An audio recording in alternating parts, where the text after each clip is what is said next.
The frost was a poison, seeping into the marrow. It turned Sergei Ivanovitch's fingers into numb pieces of wood, and his breath into a small white ghost that lingered in the air. Hidden on the third floor of the ruined tractor factory, tucked into the shattered frame of a window, he hadn't moved a single muscle for hours. His eye was pressed to the scope of his Mosin Nagant rifle, his faithful friend, and at the same time his greatest curse. The world outside had been reduced to the pale gray tableau within that small round lens. The name of that tableau was Stalingrad, and Sergei was its deadliest brushstroke. Breath, stillness, fire. The rifle's butt kicked hard against his shoulder. In less than a second, 800 meters away, a gray silhouette moving behind a pile of rubble collapsed lifelessly to its side. A muffled cheer rose from his comrades in the trench. One less enemy. He felt Lieutenant Petrov's hand clap him on the back. "Long live, Ivanov! You are the eye of the motherland!" Sergei simply nodded, his eye never leaving the scope. He hadn't felt joy in months. For him, victory was now nothing more than the metallic smell of cordite and the familiar icy void that settled in his stomach.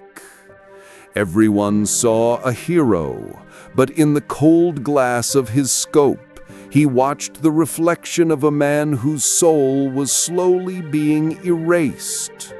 Tonight, in the deepest corner of the trench, in the absolute silence after everyone else had fallen asleep, he would carve another notch into his small, worn, leather-bound journal.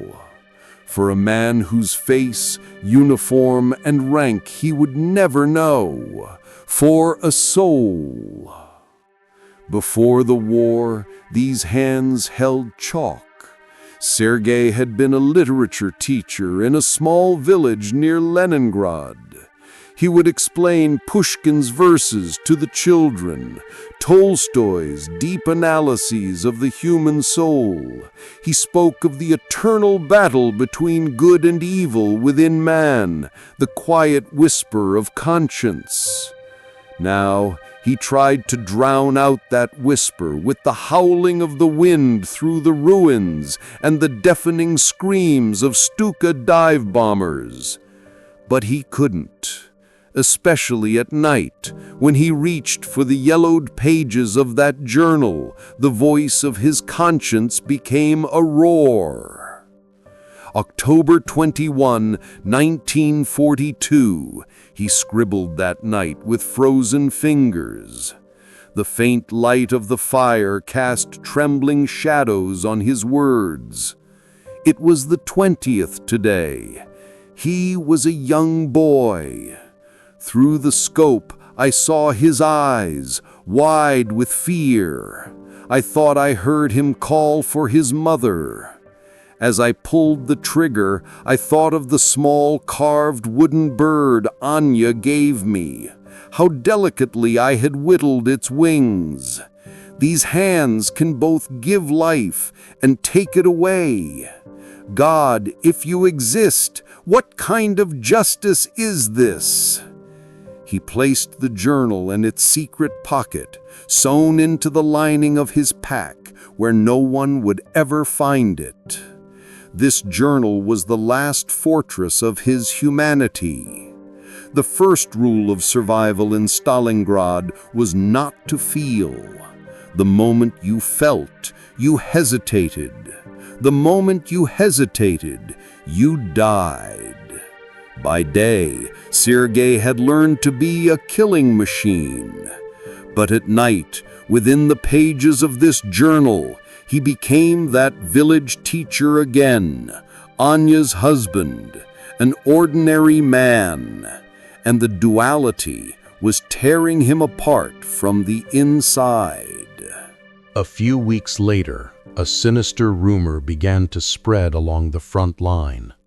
A ghost, a German sniper nicknamed Edelweiss, who was as patient and as deadly as Sergei himself. He was silencing the most experienced spotters, the bravest machine gun nests, with a single shot. His presence gnawed at the morale of the soldiers in the trenches like a plague. He was no longer a target. He had become a legend. One morning, the political commissar appeared suddenly in Sergei's trench. His face was as hard as the frozen earth of Stalingrad. "Ivanov," he said, his voice like a whip, "this Edelweiss affair is becoming a nuisance. This is an order. Find that ghost and hunt him down. The motherland needs you." For the first time, Sergei felt something different stir within him. It wasn't fear or a sense of duty. It was the instinct of a hunter. The man he faced was no ordinary target. He was a shadow who thought like him, breathed like him, and knew the rules of this hell as well as he did. This was not a mission. It was a duel, a battle of wits, patience, and will. The ruins of Stalingrad would be their chessboard. A grueling game of cat and mouse began, lasting for days. Sergei moved inside Edelweiss's mind, trying to predict his next move, his next sniper's nest. The city's ruins were filled with thousands of potential death traps. A broken window, a dark hole behind a pile of rubble, the shadow of a collapsed roof. It could be anywhere. For the first 3 days, absolute silence reigned. The two hunters were sizing each other up, waiting for the slightest mistake. At dawn on the 4th day, Sergei tried a trick. He placed an old helmet on the end of a stick and slowly raised it from his trench. Seconds passed. Just as he was about to give up, the sharp crack of a rifle tore through the air from about 700 meters away, and a bullet pierced the exact center of the helmet. Sergei instantly calculated the angle of the shot. His enemy was in one of the top floors of the flour mill across the river. But now Edelweiss also knew Sergei's position. The game had begun. Hours bled into one another. Neither man moved a millimeter, each waiting for the other's slightest lapse in concentration. The cold, the hunger, the fatigue, they were all mental weapons. As Sergei scanned the windows of the mill through his scope, he remembered hunting in the forests of his village. His father used to tell him, "To defeat your prey, Sergei, you must think like it. Where does it drink water? Where does it sleep? What does it fear? You must understand it." What did Edelweiss fear? Did he too dream of this meaningless war ending, of returning to a warm home? The thought clouded Sergei's mind like a moment of weakness. No, he was a target, a fascist invader. There was no room for sentiment. That evening, when the tension was at its peak, something unexpected happened. Amidst the cacophony of war, a thin, melancholic melody drifted through the ruins. A harmonica. Someone in the middle of that hell was playing Brahms' lullaby. The sound was coming from the direction of the flour mill. Edelweiss. Sergei froze. That melody. His mother used to hum that lullaby to him every night when he was a child. For a moment, he wasn't in Stalingrad. He was in the warmth of his village home, in his mother's loving arms. The trembling notes of the harmonica had pierced all the mental walls Sergei had built, touching the most vulnerable part of his soul. His enemy was no longer a silhouette, a ghost. He was a man who remembered his mother's lullaby, a man who perhaps played it for his own child. This realization shattered the balance within Sergei. This was no longer a duel. It was preparation for a murder, and he knew his victim. This personalization could have been Sergei's greatest mistake, or perhaps it was the final victory of his humanity. He couldn't sleep that night. The melody of the harmonica echoed in his mind. The next day, with the commissar's pressure and the weight of his mission on his shoulders, he made a radical decision. To defeat his enemy, he had to enter his lair. He had to understand him not just as a soldier, but as a man. At midnight, under the cover of a moonless, pitch-black sky, he slipped silently from his trench. He entered no man's land, a place where no one dared to go, where every meter was mined, every corner watched by the deadly gaze of another sniper. He moved like a cat over broken glass, alert to every shadow, every sound. His goal was to reach the window from which Edelweiss had fired the day before. After hours of a nerve-wracking journey, he finally reached the skeleton of the factory. His heart pounded against his ribs as he climbed the stairs. At last, he arrived at the window. Edelweiss's nest. It was a hunter's sanctuary. An empty sack laid on the floor, a few spent shell casings, a piece of moldy bread, and a water canteen. Everything was just like Sergei's own sniper's nest, orderly, methodical, professional. And then he saw it. On the floor, next to the empty casings, lay a mud-stained letter envelope. Its owner had clearly dropped it in a hurry. With trembling hands, he picked it up. On it was written in elegant handwriting, "To my Annalise." Sergei hesitated for a moment. This was a violation of his enemy's privacy, but he had to find the answer to the harmonica song and the storm raging within him. He tore open the envelope, and in the faint light of his lighter, he began to read the thin paper inside. The letter didn't speak of war, ideology, or victory. It spoke of life. "My Heinrich," it began, "I hope this letter finds you well and in a warm place. Little Klaus said Papa for the first time yesterday. I wish you were here to hear it. The old apple tree in our garden has borne more fruit this year than ever before. When you return, I will bake you that pie you love so much. Please, take care of yourself and come home to us safely. You are our world." Sergei's breath caught in his throat. Heinrich. So the ghost had a name and a family, a little son, a wife waiting for him, an apple tree that bore fruit. In that moment, all the silhouettes, all the targets Sergei had accumulated behind his scope came to life. They all had a name, a family, an apple tree, and he had destroyed all those worlds with a single bullet.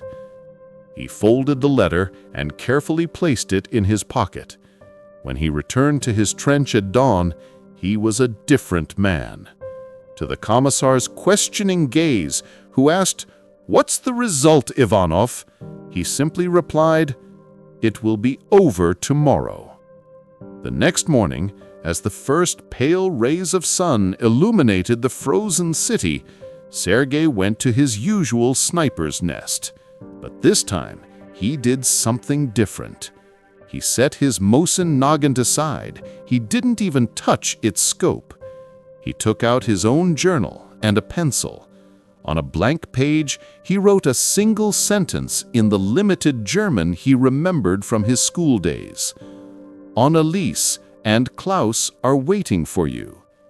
He carefully tore out the page, wrapped it around a small stone, and threw it into the space between the two trenches, to a spot where Heinrich would certainly see it.